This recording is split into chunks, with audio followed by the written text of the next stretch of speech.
The Regulatory Operations Service, or ROS, is one of the major operation services of the Energy Regulatory Commission, tasked with the responsibility of providing technical and financial analysis leading to establishment of rules, regulations, standards, and appropriate methodologies for setting rates for generation, transmission, and distribution sectors.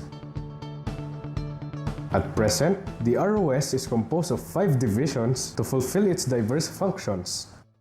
Tariffs and Rates Division.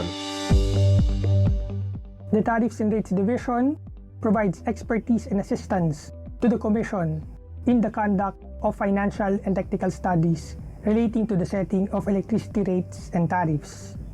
It is also responsible for the evaluation of the power supply agreements, or PSA, between the generation company and the distribution utility and the setting and design of the universal charge components. On the distribution sector, it is responsible for the establishment and enforcement of appropriate methodologies for setting retail rates of both the private electric distribution utilities and rural electric cooperatives, including the formulation and evaluation of cost adjustments. These methodologies include the currently implemented performance-based rate-making methodology for private utilities and rules for setting the electric cooperatives' wheeling rates, or ERC-WR, for the electric cooperatives.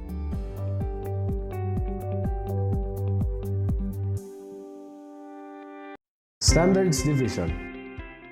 The Standard Division is responsible in the formulation and recommendation of the various standards being promulgated and enforced by the Commission pursuant to the provisions of the IPIRA.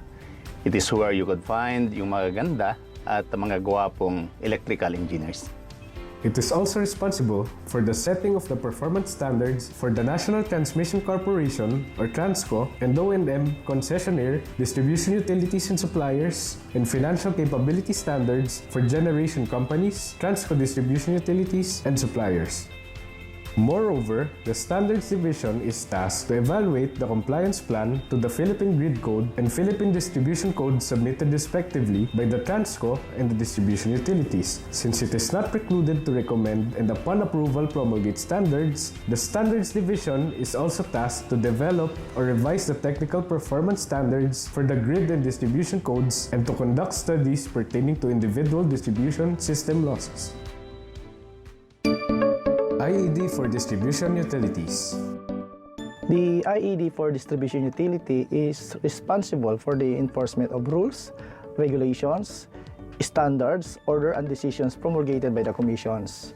And to implement this, the IED-DU is tasked to conduct regular monitoring activities, which includes inspection of premises to determine compliance by DUs to the said rules and regulations of the commissions. Kasama na rin dito yung pagtingin on a monthly basis, yung kalkulasyon nila sa mga tinatawag natin na pass-through charges such as generation rate, transmission rate, systems loss rate, among others, na ipinapataw o kinokolekta sa mga consumers kung ito ay tama at naaayon sa Resolution 16 Series of 2009.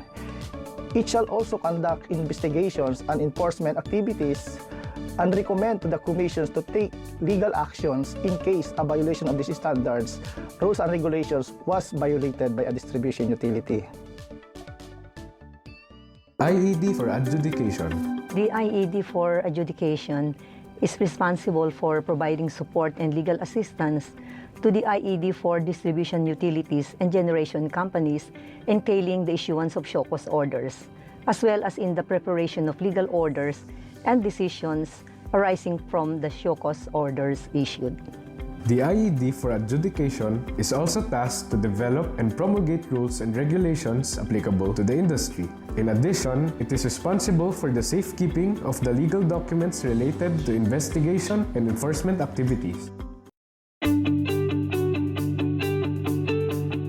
We, at the Regulatory Operations Service, is always committed to uphold the core values of integrity, transparency and accountability, excellence, professionalism, teamwork, and public service in order to achieve the ERC's objectives. One team, one dream, one ERC.